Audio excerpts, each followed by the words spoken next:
Hello friend, स्वागत है आप सभी का स्टडी विद ममता में।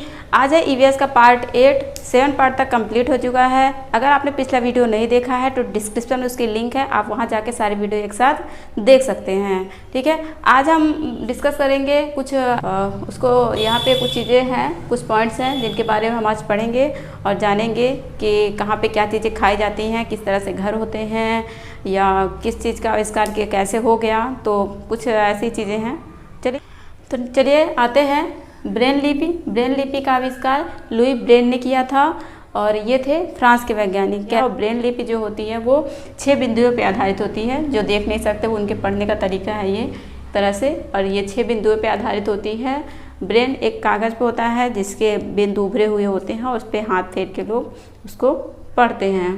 ठीक है, एक मोटे कागज़ पे इसे लिखा भी जा सकता है। जैसे मोटे कागज़ पे नुकीली कोई चीज़ है उससे बिंदी बना के या बिंदु बना के उसको लिखा जाता है। तो ये हुई लुई ब्रेन की बात, जिन्होंने ब्रेन लिपि का आविष्कार कर डाला। ठीक है, तो उनके साथ ऐसी घटनाएं घटी इसलिए ऐसा करना पड़ा उन्हें। ठीक है, नेक्स्ट आते हैं जिंसा।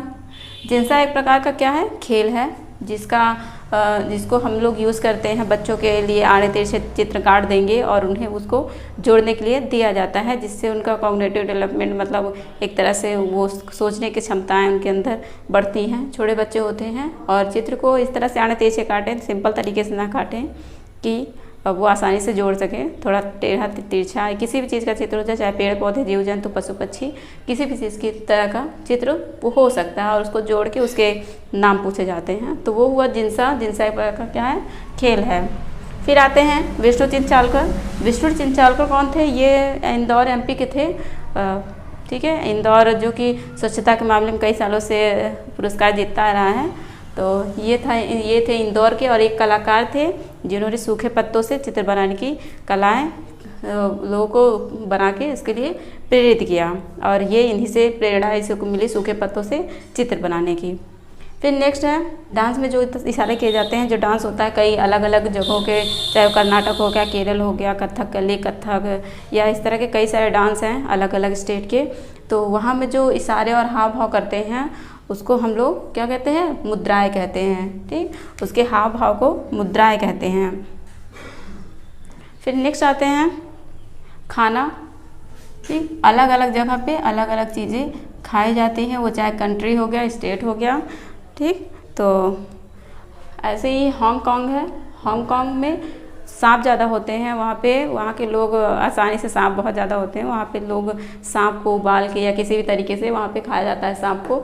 लिंगहू फेन नाम का सांप की एक प्रजाति है जो वहाँ पे सबसे ज़्यादा खाई जाती है। तो ये रहा हांगकांग की बात। फिर आते हैं कश्मीर। कश्मीर जो है अपने इंडिया में सबसे टॉप पे है और यहाँ पे जो ठंडी बहुत पड़ती है, बर्फ़ पड़ती है पूरे साल ठंडी रहती है यहाँ पे। सरसों के तेल और से बनी मछलियाँ यहाँ पे खाई जाती हैं। ठीक है, और कश्मीर में सरसों के तेल से बनी मछलियाँ खाते हैं वहाँ पे के लोग। और गोवा है। गोवा जो कि समुद्र के किनारे बसा हुआ है, ये दक्षिण अपने इंडिया के दक्षिण छोर पे है, समुद्र के किनारे बसा हुआ है यहाँ पे।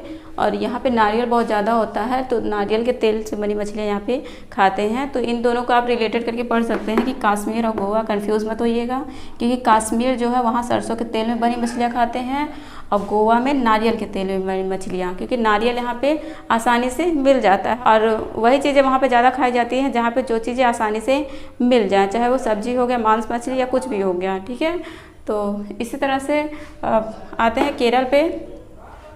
केरल में जो है वो वहाँ पे टैपियोका खाया जाता है और ये टैपियोका जो होता है वो ज़मीन के नीचे उगता है। जैसे अपने यहाँ शकरकंद हो गया या फिर आलू हो गया, चुकंदर हो गया, तो इस तरह से वहाँ पे टैपियोका ज़मीन के नीचे उगता है और उसको नारियल डली हुई किसी भी करी के साथ उबला हुआ ये टैपियोका वहाँ पे केरल में खाया जाता है। और ये भी हमारा दक्षिण छोर पे है, समुद्र के किनारे बसा हुआ स्टेट है। ठीक है, और यहाँ ये मसालों की खेती के लिए बहुत फेमस है केरल। फिर आते हैं घर। घर जो है वो वहाँ की परिस्थिति के अनुसार बनाए जाते हैं। जैसे जहाँ पे बारिश होती है तो वहाँ पे टेम्परेरी घर बनाते हैं, जिससे कि हर साल बारिश में वो घर डूब सकते हैं या ख़राब हो जाता है, तो उनको हर साल घर बनाना पड़ता है। तो इसी परिस्थितियों को देखते अनुसार वो लोग घर को वहाँ पे तैयार करते हैं। जैसे रहा असम। असम में जो है बारिश बहुत होती है, तो वहाँ के जो घर होते हैं वहाँ ज़मीन से 10 से 12 फीट की ऊंचाई पे बांस के खंभों में बनाए जाते हैं। वहाँ बांस जो है बहुत ज़्यादा पाया जाता है, वहाँ आसानी से मिल जाते हैं बांस। तो बांस के खंभों पे 10 से 12 फीट का ऊंचाई पे उस घर को बनाते हैं और इसके अंदर भी वो पूरी तरह से यही घास फूस लकड़ी यही सब चीज़ें यूज़ करते हैं। ठीक है, फिर नेक्स्ट आते हैं और यहाँ पे जो बच्चे होते हैं वो बांस के यहाँ पे पुल भी बने होते हैं, यहाँ बांस के पुल से बच्चे स्कूल जाते हैं। फिर नेक्स्ट आते हैं मनाली। मनाली में ठंडी बहुत पड़ती है। ये हिमाचल प्रदेश का एक यूँ कहें कि ज़िला है नैनीताल मनाली। तो यहाँ पे ये पहाड़ी इलाका है और यहाँ पे ठंडी पड़ती है, बारिश भी बहुत होती है। तो यहाँ के घर जो होते हैं वो पत्थर व लकड़ी के बने होते हैं। पत्थर और लकड़ी के ढालूदार इनकी छत होती है, जिससे कि पानी की बरसे तो ये पानी वहाँ से निकल। फिर नेक्स्ट आते हैं राजस्थान। राजस्थान जो है वो रेगिस्तानी इलाका है। यहाँ पे थार का मरुस्थल है, अपने इंडिया का सबसे बड़ा मरुस्थल थार का मरुस्थल। और पूरे वर्ल्ड में देखा जाए तो सहारा का मरुस्थल जो कि अफ्रीका में है वो सबसे बड़ा मरुस्थल है।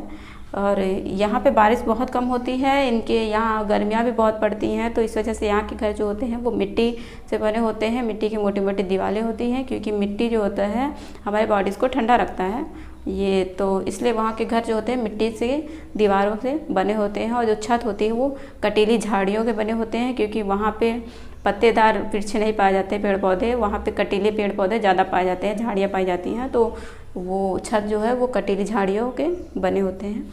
फिर नेक्स्ट आते हैं लेह। लेह जो है वो लद्दाख की राजधानी है और यहाँ पे बर्फ़ काफ़ी पड़ती है। ये इंडिया के सबसे टॉप पे है, मतलब उत्तरी भाग में।